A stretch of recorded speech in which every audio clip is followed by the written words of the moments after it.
बच्चों, आज का टॉपिक है हमारा इक्विवेलेंट कंडक्टेंस, जिसको हम रिप्रेजेंट करेंगे लैम्डा EQ से। ठीक, एक और पढ़ेंगे term molar conductance lambda M और इन दोनों के बीच रिलेशन लैम्डा EQ और लैम्डा M के बीच में रिलेशन भी हम देखेंगे।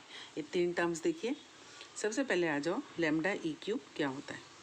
When 1 gram equivalent electrolyte dissolve in 1 liter or V ml of solution, then that conductance of solution is known as equivalent conductance। ठीक है, it is represented by lambda EQ। एक formula इस definition के थ्रू सामने निकल के आता है कि lambda EQ is equal to kappa into volume. Kappa क्या चीज़ होती है?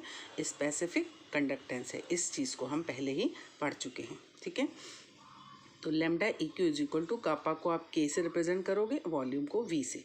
अच्छा, ये वॉल्यूम यहाँ पर कौन सा पुट करोगे, देखेंगे। When 1 normal equivalent solute dissolve in 1000 ml, यदि ऐसी कंडीशन हो तो 1 ग्राम कितने में डिजॉल्व होगा? 1000/n। तो ये चीज़ हो गई तुम्हारी वॉल्यूम। इस वॉल्यूम को आप यहाँ पे पुट कर दीजिए। तो क्या आता है equation? Lambda EQ is equal to K into volume means 1000/n। तो ये जो फॉर्मूला हमारे सामने आया, इससे आप इक्विवेलेंट कंडक्टेंस को निकाल सकते हो। ठीक है, इससे रिलेटेड न्यूमेरिकल्स भी एग्जाम में पूछे जाते हैं। चलिए अब देखेंगे नेक्स्ट, मोलर कंडक्टेंस क्या है? Lambda M। वही चीज़ होगी जैसे उसमें 1 नॉर्मल इक्विवेलेंट सॉल्यूट डिजॉल्व हुआ था, इसमें 1 मोलर सॉल्यूट डिजॉल्व होगा 1000 ml में। तो सेम वही lambda M is equal to K into V, इसी के जैसा।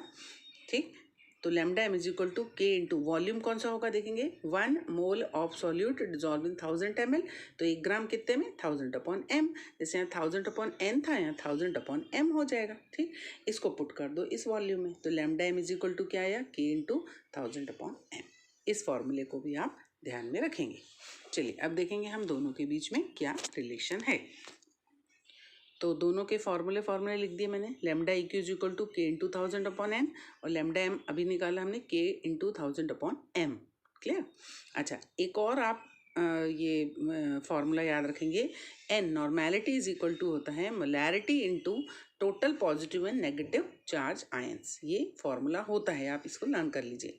अब इस N को हम यूटिलाइज करेंगे यहाँ पर। ठीक है, देखो, तो lambda EQ is equal to K into 1000/n, N की जगह आप इसको रख दो, molarity into total positive and negative charge. ठीक, या इसको आप कैसे लिख सकते हो? Lambda EQ is equal to, अब देखो, K इंटू 1000/m, इस पूरे को आप क्या बोलते हो? Lambda M। तो इसकी जगह आप रख सकते हो ना। तो lambda EQ is equal to lambda M upon क्या बचा बाकी ये, क्योंकि K इंटू 1000/m, इस पूरे को आप लैम्डा M बोल सकते हो। तो ये हमारे पास एक फॉर्मूला और बना। इस फॉर्मूले से आप lambda M is equal to निकाल लोगे तो lambda EQ into total positive and negative charge ion आ जाएगा। इलेक्ट्रोकेमिकल सीरीज या एक्टिविटी सीरीज, जिसको आपने 10th में भी एक बार पढ़ा था। ठीक है, एक रिकैप करेंगे हम। इसी के बेस पर हमने शी और इलेक्ट्रोकेमिकल सेल को बताया था। ये एक्टिविटी सीरीज ये बताएगी कि कौन सा मेटल किस मेटल से ज़्यादा रिएक्टिव है। ठीक है, चलिए देखेंगे। इस एक्टिविटी सीरीज के बीचों बीच क्या रहेगा? हाइड्रोजन। ठीक है, हाइड्रोजन जो होता है वो 2H प्लस 2 इलेक्ट्रॉन एक्सेप्ट करके हाइड्रोजन गैस में भी कन्वर्ट हो सकता है, और हाइड्रोजन गैस जब 2 इलेक्ट्रॉन को लॉस करेगी तो 2H प्लस में भी कन्वर्ट हो सकता है। और इसका जो इलेक्ट्रोड पोटेंशियल है वो कितना निकाला था हमने? ±0.0000 वोल्ट। ठीक है, तो इस तरह से हम एक कंक्लूजन इस एक्टिविटी सीरीज़ का ये बता सकते हैं कि it is also known as electrochemical series. All metals do not react in a similar manner. हर मेटल जो होता है वो एक जैसा नहीं होता रिएक्टिव, यदि अपन उसकी देखें तो। It means some metals are highly reactive as compare to the other metals, है ना, ये बात आपको मालूम है।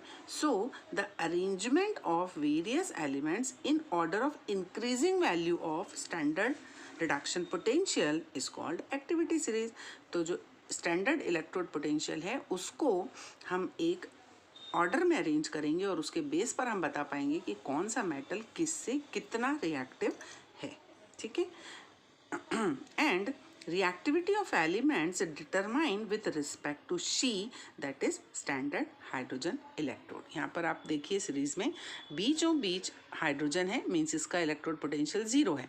अब इस हाइड्रोजन के ऊपर जो भी मेटल्स आते चले जाएंगे वो सबसे और ज़्यादा रिएक्टिव होते चले जाएंगे और इनका जो इलेक्ट्रोड पोटेंशियल है वो नेगेटिव में आएगा और नेगेटिव वैल्यू जो होगी वो इस तरह से इंक्रीज होती चली जाएगी। ये रिड्यूसिंग नेचर के होंगे, मीन्स लॉस ऑफ इलेक्ट्रॉन इनमें होगा। ठीक है, इसी तरीके से इस हाइड्रोजन के लिए आप नीचे आते चले जाते हो तो ये हो जाएंगे best oxidising agent, means electron को एक्सेप्ट करने की टेंडेंसी इनकी बढ़ेगी और इनकी वैल्यू जो होगी वो पॉजिटिव में बढ़ती चली जाएगी और जैसे जैसे पॉजिटिव वैल्यू ज़्यादा होगी मीन्स उसका ऑक्सीडाइजिंग नेचर जो है वो उतना बेटर है।